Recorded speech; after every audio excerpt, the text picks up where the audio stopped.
Syedaralun, Masjid Ar-Ridha yang mulai dibangun pada tahun 2019 lalu merupakan salah satu masjid di lintas nasional Banda Aceh Medan, kawasan Desa Cotunong, Gandapura Biren. Walaupun pembangunannya belum rampung, namun bangunan terlihat indah terutama menjelang maghrib seperti pada Kamis 25 Mei 2023. Memasuki waktu maghrib, sejumlah pelintas singgah untuk melaksanakan sholat di masjid yang dibangun secara swadaya masyarakat dan sumbangan donatur itu. Hasbullah berusia 52 tahun, kecil Desa Cotunong mengatakan, sholat Jumat yang dilaksanakan di Masjid Ar-Ridha diikuti oleh jamaah masyarakat Desa Cotunong dan masyarakat Desa Cotbaro. Sementara sholat 5 waktu, banyak warga dalam perjalanan lintas nasional singgah di masjid ini. Masjid dengan arsitektur Timur Tengah ini memiliki halaman parkir yang luas.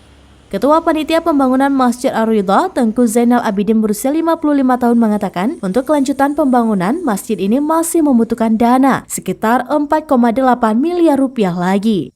Pihaknya berharap bantuan dari para donatur untuk percepatan pembangunan masjid yang berada tepat di pinggir Jalan Nasional Banda Aceh Medan tersebut.